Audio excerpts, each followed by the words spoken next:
In Capital News tonight, Tanzania joins other countries around the world to welcome the new year 2021.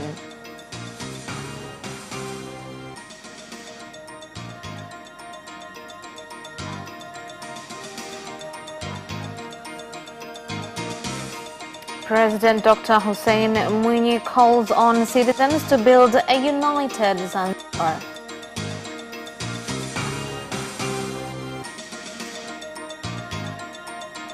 And in sports, YANGA Sports Club have no plans to release winger Calinhos.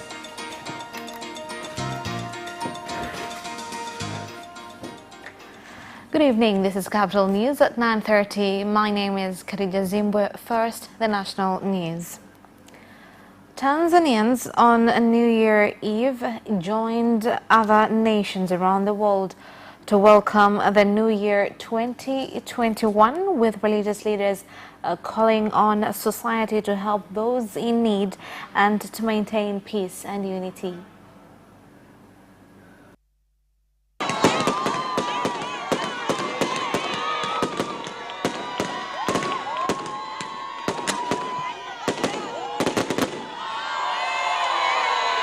Tumeingia katika hali fulani ya kutojali kwamba mtu anaweza kuona mwingine ana shida na mahangaiko fulani, lakini ni wachache ambao wanakuwa na. We've got to a place where very few are able to do something about the need of others. As we enter the new year, everyone has an opportunity to do something for his neighbor. Kwa ajili ya jirani yake. Kwa hiyo ni nafasi kubwa ya sisi kumshukuru Mungu, kumwambia Mungu asante. It is an opportunity to thank God because of his glory. It was God who was fighting on our behalf and not because of our might. The National Muslim Council of Tanzania in Mwanza region organized a lunch for more than 400 unprivileged children from various parts of the city, and also gave them educational items, being part of celebrations for the New Year 2021.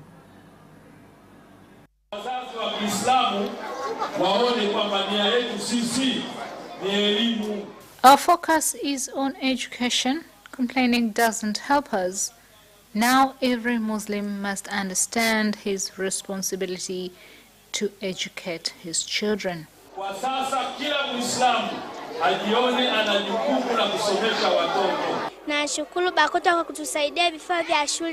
I commend BAKWATA for giving us exercise books and pens.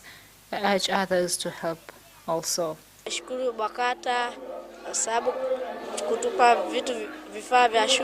I'm grateful for the school items.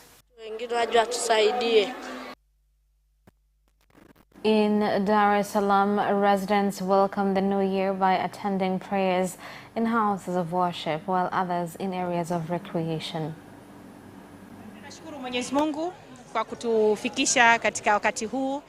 I thank God for enabling us to get to this time, and we've received it well, and it is peaceful.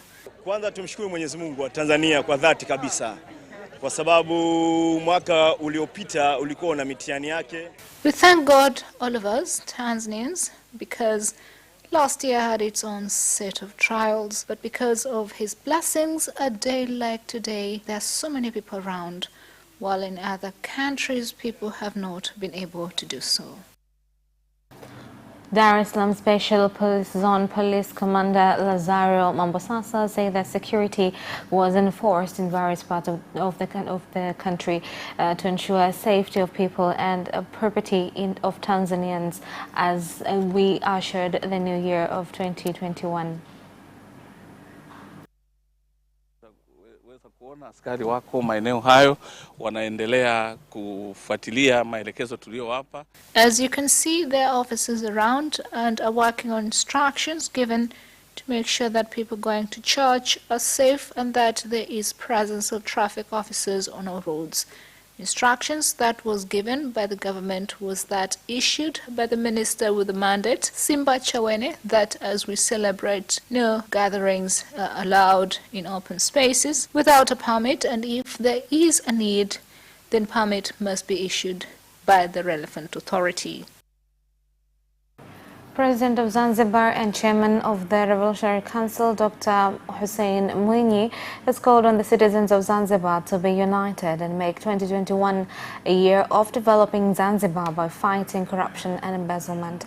President Dr. Hussein Mwinyi made the call during his New Year message. Tutayafikia ikiwa kila mmoja atafanya kazi kwa bidii na kutekeleza wajibu wake. We will be able to achieve all of this if everyone works hard and fulfills his responsibility. We've been saddened by the destruction of the historical building, which was the face of our historic town. Therefore, our resolution in 2021 is to look for a better way to protect our historic town. Vice President Samia Suluhu Hassan has called on her aides and employees at her office to strengthen cooperation when executing their duties in order to increase efficiency during the year 2021. She made the statement when speaking to her aides and employees in Dodoma. Heri ya mwaka mpya. Tumshukuru Mungu kwa kutufikisha mwaka huu na tumuombe uwe mwaka wa heri, uwe mwaka wa baraka. We thank God for allowing us to see this year and pray that this is a blessed year, that He blesses us with good health, wisdom, and every good thing. I commend all private office staff that we've been able to work, and you've been of assistance to me. We worked hard and it has been evident. Tanzania Revenue Authority has broken a new record after collecting 2.088 trillion shillings in December 2020, which is 101% of the December target. This was revealed in Dar es Salaam by the Commissioner General of TRA, Dr. Edwin Mdehe, with the Permanent Secretary of the Ministry of Finance and Planning, Dr. James, saying the high collection has been contributed by increase in taxpayer compliance. Changamoto zilizopo mkoa wa Dodoma za matumizi hafifu ya EFD wamefika 127% mwezi huu wa Disemba, kwa kukusanya kiasi cha shilingi bilioni zaidi ya bilioni 17. Hao tayari wamevuka, sio wadogo anymore. Na kwa msingi huo sasa tunapeleka huduma zaidi Dodoma, na huduma ya kwanza ambayo tumeshaianza na ipo waliopo wako ground ni huduma ya idara ya uchunguzi na upelelezi wa kodi. Hiyo tayari tumeshailandi iko Dodoma. Sababu ni vita. Ni vita inayoonekana kwa sababu usipoomba risiti na anayetakiwa kutoa risiti asipotoa risiti na ama akadanganya kiwango na wewe kile kiwango ukakikubali kwa mujibu wa sheria, mnashughulikiwa, nikiwemo mimi mwenyewe. Residents of 6 islands in Buchosa district, Mwanza region have expressed concern on the 600 shilling fee imposed by Tanzania Port Authority when using Lushamba Kanyara Port, even though they use traditional canoes on which they pay 1,500 shillings as transport fee.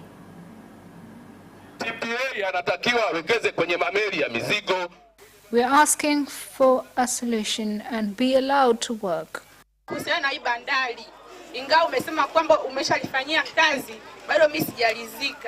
I'm asked to pay tax when I'm making such a small profit.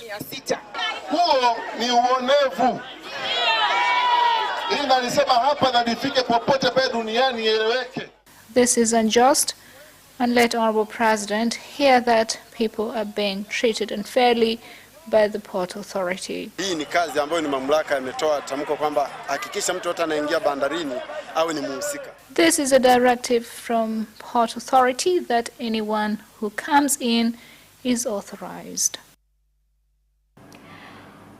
More than 200 residents of Nadonjoki village in Simanjiro district, Manyara region have complained of their houses being demolished in the night by people alleged to have been sent by village leaders. The chairman of Nadonjoki village has said the demolition exercise was conducted following directives from the district office, with the district commissioner calling on the residents to bring him their complaints. upitaji wa ramani imepita, tungeelekezwa namna ya kukaa na kuishi ili tusipate shida kama hii. Mali zetu sasa hivi hazipo, maharage yamepotea, mahindi yameshapotea. Kwa hiyo tuna shida kubwa sana. Serikali tuangalie, tunajua serikali ina mkono mrefu ya kuangalia wanyonge kama sisi. Watoto wetu unateseka kabisa. Mimi niseme niwe wazi kwamba zoezi lilifanyika usiku, mimi sijui. Wamekuja wangu ofisini. Leo wakitaka waje ofisini.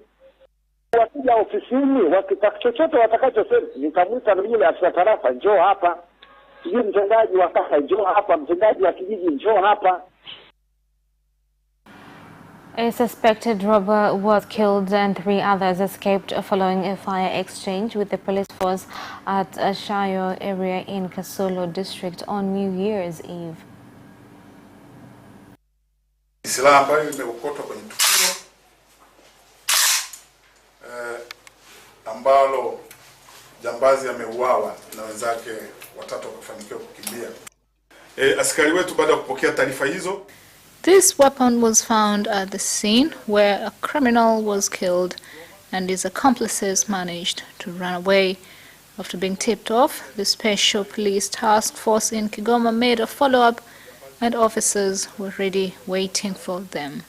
I commend the general public in KIGOMA for their cooperation. Crop inspectors at MUTUKULA border between Tanzania and Uganda have been called on to prevent illegal importation of pesticides and crops in order to prevent destructive pests from entering the country and cause destruction on crops and environment. Kiwatifu kama hiki Quick Force tumekikamata kwenye mabasi. This particular pesticide was found on a bus, and such products usually don't have a permit. Taina vibali wala haijafuata kanuni zilizowekwa na serikali kwa ajili ya kuingiza viuatilifu. Ni mara nyingi tumeweza kuzungumzia kwamba kiuatilifu hiki. We've spoken on numerous occasions about this particular pesticide containing a substance which can catch fire. Na katika kufanya hili zoezi letu, some pesticides are restricted, but here alone we've confiscated at least 15 boxes. And that is the end of national news. International news follows next.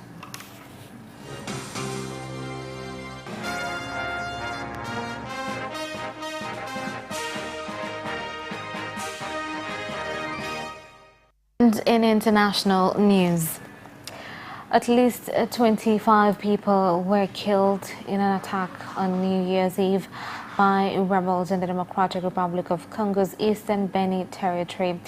Farmers had gone to the field in Tingwe village when they were attacked by the Allied Democratic Forces ADF rebels.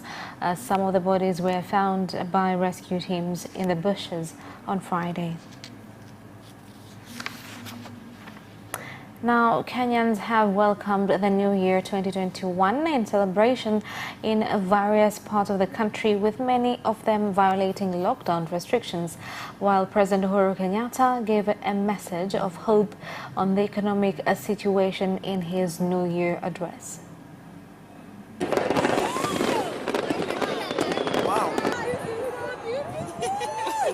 New Year 2021, my family and I are today delighted to convey our best wishes to all Kenyans at home and abroad. Fellow Kenyans, the dawn of a new year is not just a calendar event that marks the passage of time. It symbolizes transition, renewed hope, new opportunities, and limitless possibilities. A new year brings with it the chance for rebirth, renewal, as well as restoration. And President Yoweri Museveni of Uganda has warned opposition groups from causing chaos during the general election. The warning in his New Year message comes with 13 days remaining until the general elections. kila mtu kuwa na nidhamu katika kipindi cha wiki mbili zinazosalia. No one should think he is smart enough. I've received reports on people trying to steal the election. Historical mandate and with the popular mandate, and we shall not tolerate anybody to mess up Uganda. And that is the end of international news. Sports news follows shortly. Away first time, good start from Bolt. Bolt leading a moment and going away. Gay trying to go with him, and he's going to be dragged through to second place, but he's going to win it by 2 meters. Away first time, good start from Bolt. Bolt leading a moment and going away. Gay trying to go with him, and he's going to be dragged through to second place, but he's going to win it by 2 meters.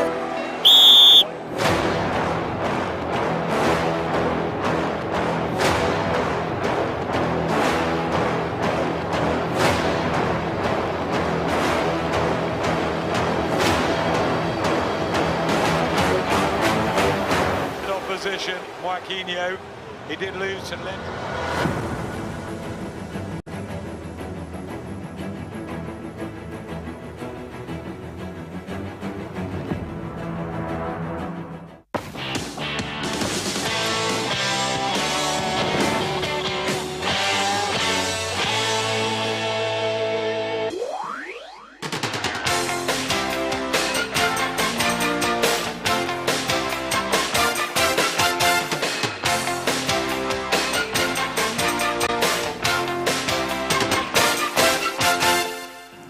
Welcome back, and in sports news tonight, YANGA Sports Club have clarified that they have no plans to let go of their new signing Carlos Calinhos. Here more details.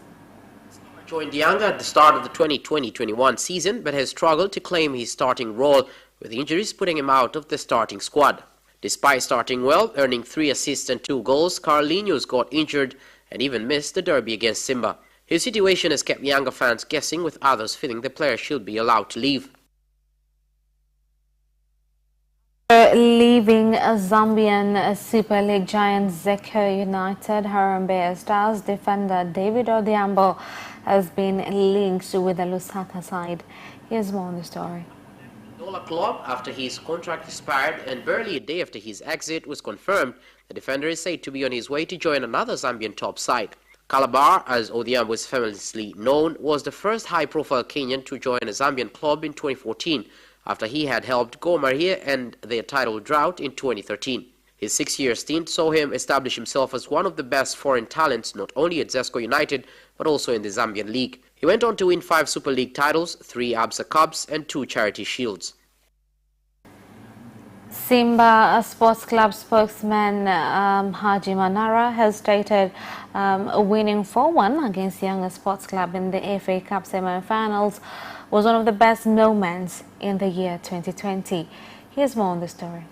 Simbazi met their sworn rivals in the last 4 of the competition and managed to get their goals through Brazilian Gerson Fraga, Zambian midfielder Clatous Chama, Mozambique international Louis Mixon, and Muzamiru Yassin, while YANGA scored their consolation courtesy of Faisal Salum. The vocal official has also pointed out that winning 3 titles, the Community Shield, FA Cup and the Tanzania Mainland League, is also one of the best achievements of the concluded year. The official is also hopeful of qualifying for the group stage of the CAF Champions League. Former Manchester United and Scotland manager Tommy Docherty has died at the age of 92. Here are the details. His family issued a statement saying Docherty, known as the Doc, passed away at his home in northwest of England following a long illness. A family spokesperson said in a statement, Tommy passed away peacefully, surrounded by his family at home. Born in Glasgow, Docherty had spells in charge of Chelsea, Manchester United and Aston Villa among the 12 clubs he coached during a 27-year managerial career. Kolasinac is on his way back to Schalke after agreeing a loan move from Arsenal. Here is more on the story. At Herzegovina, international fullback has struggled for regular playing time this season, and manager Mikel Arteta dropped a broad hint that the defender will be on the move when suggesting the club needed to trim their playing staff. Schalke acted swiftly to bring the 27-year-old back to the club he left for Arsenal in 2017, setting him on loan for the remainder of the season. The move is subject to legal hurdles being overcome, but they are not expected to cause any alarms and should be finalized on January 4th.